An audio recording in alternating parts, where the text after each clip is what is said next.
Fala galerinha do canal Tribo Jovem, tudo bem com vocês? Bom, hoje nós teremos um convidado para trazer a nossa reflexão da Bibliaflix. E antes de começar esse vídeo, então não esqueça de se inscrever no nosso canal, de deixar o seu like e compartilhar com os amigos, tá bom?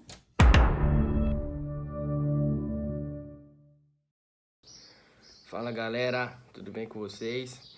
Espero que vocês estejam bem. Hoje eu fui convidado a trazer o nosso episódio da nossa série Bibliaflix. E eu vou trazer hoje o capítulo 8 de Mateus até o capítulo 14. Eu destaquei alguns pontos aqui que eu achei mais relevantes. Espero que vocês leiam, que vocês tenham lido, porque esses capítulos eles trazem muitas lições e muitas coisas boas para nossa vida. Então, eu fiz um pequeno resumo aqui e peço a vocês que me acompanhem aí. Jesus ele inicia o capítulo 8, uma parte que eu achei muito importante, que é a cura do empregado, né, de um oficial romano.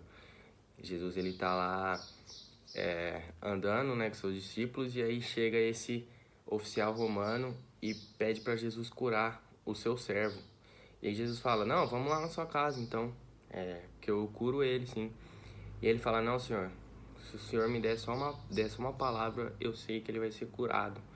E Jesus fica admirado, e ele fala que ele nunca viu tamanha fé entre o povo de Israel, que é um grande exemplo de fé para nossas vidas também, que até Jesus fica admirado com tamanha fé desse oficial romano. E aí, no capítulo 8, versículo 18, algumas pessoas queriam seguir Jesus, né? E aí, Jesus, vou ler aqui para vocês o 18. Jesus viu a multidão em volta dele e mandou os discípulos irem para o lado leste do lago. O mestre da lei chegou perto e disse, Mestre, estou pronto para seguir o Senhor. Para qual lugar onde o Senhor for? E Jesus responde, as raposas têm suas covas, e os pássaros os seus ninhos, mas o Filho do Homem não tem onde descansar. E aí vem outra pessoa, né, que era seguidor de Jesus, e fala assim, Senhor, primeiro deixa que eu volte e sepulte o meu pai. E Jesus responde, venha comigo e deixe que os mortos sepultem os seus mortos. Eu achei importante isso, porque às vezes a gente quer fazer uma coisa, né, antes de seguir Jesus, né? Tipo assim, pera aí, Jesus, eu vou te seguir, mas deixa eu ali lavar uma louça ali, deixa eu ali cuidar da casa, né? Deixa eu ali fazer a faxina. Sendo que, na verdade, ele quer que a gente ponha as coisas de Deus em primeiro lugar. À frente das nossas tarefas, à frente do que a gente acredita, das nossas crenças, dos nossos deveres. Ele quer que a gente siga ele em primeiro lugar. E esse é um ponto que eu achei importante aí no capítulo. E aí depois Jesus mostra a sua autoridade, né? Tirando o demônio dos dois homens lá do cemitério, que é uma passagem muito conhecida também, que eram dois homens que eram endemoniados e eles viviam no cemitério. As pessoas nem passavam por perto ali porque eles eram muito agressivos. E aí os demônios chegam até Jesus, né? Isso demonstra a autoridade de Jesus. Eles chegam para Jesus e falam assim, o que o Senhor quer conosco? Ainda não chegou o tempo. E aí ele fala assim, nos ordene que entremos naqueles porcos lá. E Jesus vai lá, então vai. Aí eles entram nos porcos e os porcos caem ali no barranco e se atiram no lago e se afogam, né? E aí as pessoas que cuidam dos porcos ficam assustadas, né? Vão pra cidade falar o que Jesus tinha feito. E aí essas pessoas pedem para Jesus para que ele se retire daquele lugar, porque ele estava assustando aquelas pessoas que estavam ali, né? Então essa passagem mostra a autoridade de Jesus sobre todas as coisas, né? E aí, terminando aí o capítulo 8, começando o capítulo 9, Jesus começa aí no versículo 4 e 5, que eu achei importante, né? A cura de um paralítico.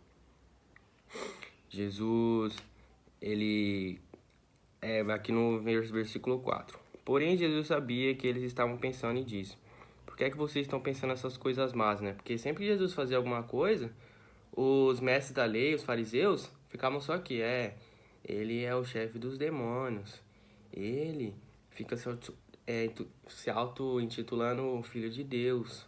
Ele não sabe o que ele tá falando, não sabe o que ele tá fazendo. Só que Jesus conhecia o pensamento deles, entendeu?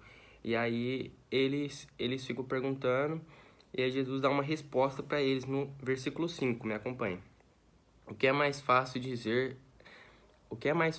ao paralítico? Os seus pecados estão perdoados, ou levante-se e ande? Aí no 6. Pois eu vou mostrar a vocês que eu, Filho do Homem, tenho poder na terra para perdoar pecados. Então disse ao paralítico: levante-se, pegue a sua cama e vá para casa. Mesmo diante das críticas que Jesus recebia dos fariseus, dos mestres da lei, que na verdade deviam ser pessoas que orientassem o povo a fazer o que é certo, ensinar a palavra de Deus, eles só queriam julgar. E Jesus, mesmo diante dessas críticas, ele sabia responder, e ele sempre respondia embasado na palavra de Deus.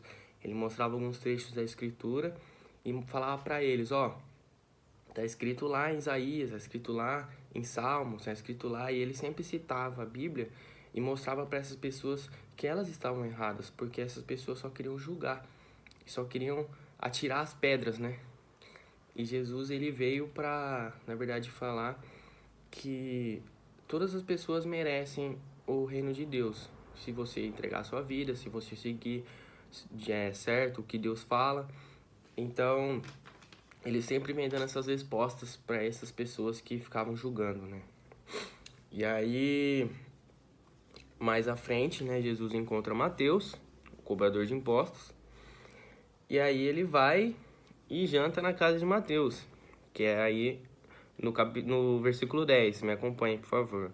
Mais tarde, enquanto Jesus estava jantando na casa de Mateus, pessoas de má fama chegaram e sentaram-se à mesa com Jesus e os seus discípulos. Aí já sabe o que vai acontecer, né? Os mestres ali vêm de novo, os fariseus, né? Alguns fariseus viram isso e perguntaram aos discípulos: por que o mestre de vocês come com os cobradores de impostos e com outras pessoas de má fama? Jesus não dava nem tempo para os discípulos responder. Ele mesmo já respondia na lata desses caras. Ele chegava e falava, Jesus fala, aí Jesus ouve, né, o que eles estão falando e responde, né, dá resposta. Os que têm saúde não precisam de médico, mas sim os doentes. Vão e procurem entender o que quer dizer esse trecho das Escrituras Sagradas. Eu quero que as pessoas sejam bondosas e não que me ofereçam sacrifícios de animais, porque eu vim para chamar os pecadores e não os bons. Ou seja, Jesus não veio para chamar aquelas pessoas que já estão salvas, né? Ele não vai pescar no aquário. Ele veio chamar aquelas pessoas que estão perdidas no pecado. Pessoas que não conhecem a palavra de Deus. E aí, mais uma vez, Jesus rebate os fariseus em grande estilo e mostra para eles, né, que a palavra de Deus quer dizer. E aí, depois do capítulo 9 vem algumas curas de Jesus, que é como se fosse, como a gente pode citar, a mulher do fluxo de sangue, que é uma fé também extraordinária, que ela apenas toca na hora do vestido de Jesus e é curada. E depois ele cura aquela menina lá, né, que o pessoal já estava dando ela como morta, e ele apenas vai na casa dela e o pessoal, ele fala que a menina estava dormindo, e o pessoal começa a dar risada na cara dele, caçoar de Jesus. E aí ele vem e ressuscita a menina, e aí o pessoal fica admirado, né? E depois ele cura também um mudo que estava endemoniado, e os fariseus começam a falar que ele é o chefe dos demônios, entendeu? Porque ele tinha autoridade para expulsar os demônios do corpo das pessoas, e os fariseus começam a falar: esse daí é o chefe dos demônios, ele tem essa autoridade, é o demônio que dá essa autoridade para ele. Só que na verdade eles não conseguiam compreender, né, a grandeza de Jesus. E aí, pra gente não se estender muito, né, capítulo 10, Jesus chama os 2 discípulos, dá autoridade para eles expulsar os demônios, curar as enfermidades e doenças graves. E depois, no capítulo 6, ele fala para os discípulos procurar as ovelhas perdidas do povo de Israel, né? Que é aquele que ele fala também na casa de Mateus, que ele está sentado na mesa e ele dá a resposta aos fariseus que ele veio buscar os pecadores. E ele fala a mesma coisa para os discípulos. E aí depois ele fala um pouco sobre perseguições, que os discípulos vão sofrer perseguições, mas é para eles terem o bom ânimo, porque se chegar até o final, eles vão conseguir a coroa da vida. No 22, perseverança. E ele dá vários exemplos para os discípulos do que eles vão passar, né? Que eles vão sofrer por causa do nome de Jesus. E depois no versículo 32, que eu achei importante aqui, do capítulo 10, me acompanha aí na sua Bíblia, que é o versículo 32 do capítulo 10. Se uma pessoa afirmar publicamente que pertence a mim, eu também no dia do juízo afirmarei diante do meu Pai, que está no céu, que ela pertence a mim. Mas, se uma pessoa disser publicamente que não pertence a mim, eu também, no dia do juízo, direi diante do meu Pai, que está no céu, que ela não pertence a mim. Ou seja, aí é sobre negar, né, sobre negar a palavra de Deus, negar Jesus. Se você negar Jesus durante a sua vida, no dia do juízo, Deus também vai negar você. E aí depois, no capítulo 11, Jesus fala a respeito de João Batista, né? Ele faz alguns elogios a João Batista. Ele fala que João Batista é o maior entre todos, mas na verdade no reino dos céus ele será o menor, porque o maior na terra será o menor no reino dos céus.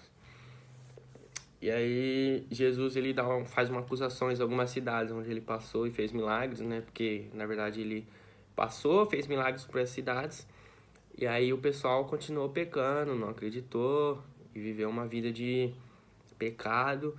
E aí ele dá uma chicotada lá nessas cidades aí. E aí no versículo 28 do capítulo 11, que eu achei importante também, ele é uma passagem muito conhecida também, e a gente pode trazer ela muito para os nossos dias, né? Venham a mim todos vocês que estão cansados de carregar as suas pesadas cargas, e eu lhes darei descanso. Sejam meus seguidores e aprendam comigo, porque sou bondoso e tenho um coração humilde, e vocês encontrarão descanso. Os deveres que eu exijo de vocês são fáceis, e a carga que eu ponho sobre vocês é leve. Ou seja, Jesus ele não põe um fardo pesado sobre nossas costas. Às vezes a gente pensa, né? Nossa Deus, por que eu tô carregando esse fardo tão pesado? Mas na verdade, ele carrega sobre ele os nossos fardos e as nossas dores. E a gente tem que descansar e deixar isso sobre Jesus, né? Sobre Deus. E aí, no capítulo 12, né? Jesus fala aí a respeito do sábado, né? Que quando ele, mais uma vez, os fariseus tentam pegar Jesus, né? Que ele cura ali, faz uma cura. Ele faz uma cura no sábado. E aí os fariseus, nossa, mas é sábado. Por que Jesus está fazendo isso? E aí ele mais uma vez rebate, dá uma resposta para eles. A altura, né, do que eles falaram para Jesus. Jesus dá uma resposta à altura. E aí, mais uma vez, eles falam que chamam Jesus de Beelzebul, falam que Jesus é Beelzebul, que é o chefe dos demônios, né? Que tá lá no versículo 24. Vamos lá acompanhar. Versículo 24. Alguns fariseus ouviram isso e responderam: é Beelzebul, chefe dos demônios, quem dá poder a este homem para expulsar os demônios. Eles preferiram acreditar que Jesus era um demônio do que realmente era uma pessoa do bem, que estava fazendo bem para a humanidade. E aí eles começam a fazer planos para matar Jesus, né? E aí Jesus, sabendo disso, ele sai da cidade. E aí no capítulo 13, Jesus ele começa a ensinar por parábolas. E é uma parábola muito conhecida, que na verdade é a parábola do semeador, que tem vários significados aí durante a parábola, né? Peço que você leia aí na sua casa, que você tire as suas próprias conclusões a respeito do que essa parábola pode significar para sua vida, porque Jesus ele explica, né? Primeiro ele fala, aí depois os discípulos perguntam, mas o que significa isso? E depois ele vai explicando o que significa as parábolas. E aí ele passa o capítulo inteiro falando sobre as parábolas, né? Aí a gente pode ver no capítulo 13, ele fala do semeador, fala do joio, da semente de mostarda, do fermento, E aí ele vai explicando depois explica a parábola do joio. Depois ele fala do tesouro escondido, da pérola da rede. E aí, depois de um tempo, vamos pro capítulo 14, que é onde acontece a morte de João Batista, né? O Herodes, como muitos conhecem a história, Herodes viu lá a filha da mulher dele dançando e isso admirou muito. E aí ele falou pra ela assim que ele daria o que ela quisesse, né? Na frente de todo mundo. E aí ela falou, a mãe dela falou, ó, pede a cabeça de João Batista. Porque João Batista estava preso, porque ele falou que Herodes não podia se casar com Herodias, tal, não podia ficar junto com ela. Vamos ver aqui no versículo 4. Pois João Batista tinha dito muitas vezes a Herodes, pela nossa lei, você é proibido de casar com Herodias. E aí Herodes queria matá-lo, mas tinha medo do povo, pois achavam que João era um profeta. Aí no dia do aniversário de Herodes, a filha de Herodias dançou diante de todos e ele gostou tanto que prometeu à moça, né? Eu juro que eu te darei qualquer coisa. E aí é onde ela pede a cabeça de João Batista. Aí eles matam João Batista, né? Cortam a cabeça dele e levam num prato. E aí a Herodias fica contente, né? Aí a filha dela leva pra ela. E ela fica contente e tal. E aí o discípulo João Batista vem e sepulta o corpo dele, né? De uma forma digna. Aí depois disso Jesus fica sabendo e ele se isola, vai para um lugar mais deserto. Mas mesmo assim, as multidões acompanham ele. Porque Jesus ele andava no meio do povo fazendo muitos milagres e realizando muitas curas. Então o povo sempre estava com ele. Sempre onde ele ia, uma multidão estava acompanhando ele. E aí, depois disso, ele começa a pregar ali, fazer curas e aquelas coisas que ele sempre fazia no meio do povo. E os discípulos falam para ele, ó Jesus, dispersa a multidão aí, porque eles já devem estar com fome. Fala para eles procurar alguma coisa para eles comer. Jesus, não, tragam o que vocês têm. E aí eles levam, ó, só temos 5 pães e 2 peixinhos, né? Que é uma passagem muito conhecida. E Jesus faz a multiplicação dos pães e dos peixes, e aí a multidão fica satisfeita, come todo mundo, muita gente, né? Aqui a Bíblia diz que no versículo 20, todos comeram e ficaram satisfeitos, e os discípulos ainda recolheram 12 cestos cheios dos pedaços que sobraram. Os que comeram foram mais ou menos 5.000 homens, sem contar as mulheres e as crianças. E aí depois de um tempo a multidão vai embora e Jesus sobe no monte para orar. E aí a Bíblia fala que entre 3 e 6 horas da manhã o barco estava ventando muito e o barco já tinha ido para o meio do lago. E os discípulos estavam lá, né, meio com medo assim, cadê Jesus e tal. E aí Jesus aparece andando sobre as águas, né? Imagina, você tá lá no meio do barco, no meio do mar, ver alguém vindo andando sobre as águas, né? Pra gente ver o tamanho da nossa fé, né? A nossa fé é muito fraca, a gente prefere acreditar que é um fantasma do que acreditar que é o próprio Jesus, né? Trazendo, como se a gente fosse os discípulos, né? E se fosse a gente no lugar deles, a gente ia pensar a mesma coisa, né? Certeza. E aí Jesus vem andando sobre as águas e os discípulos começam a assustar, né? E aí eles falam assim, é um fantasma. Aí no versículo 20, final do versículo 26, é um fantasma. E aí Jesus fala, coragem, sou eu, não tenho medo. E aí Pedro, né, vem todo... E aí Pedro, se é o Senhor mesmo, mande que eu vá andando em cima das águas, até onde o Senhor está. Ele fala, né, deixa, assim... Não, fala, mas não fala não, que eu vou cagar de medo. Aí Jesus fala, então vem Pedro, pode vir. Aí ele vai, começa a andar, e aí quando ele ouve o vento, ele começa a afundar. E ele, Jesus, me salva, por favor. Aí eles acreditam que é Jesus, né? Aí Jesus vem e fala pra ele, homem de pequena fé, tenha fé e tal. E aí os dois subiram no barco e o vento se acalmou. E aí os discípulos adoraram Jesus dizendo, né? Esse aí é o fim do capítulo. De fato, o Senhor é o Filho de Deus. Então, pessoal, desculpa aí a gaguejeira, desculpa aí se eu fiquei um pouco nervoso, Mas essa é a palavra que eu tenho para trazer para vocês. Esse é mais um episódio do BíbliaFlix. Espero que vocês tenham uma ótima semana. Espero que vocês continuem firmes na palavra de Deus, continuem perseverantes, e que nós possamos crescer juntos na palavra. Espero que Deus abençoe muito a sua vida, a vida da sua família, beleza? Um forte abraço a todos e até a próxima.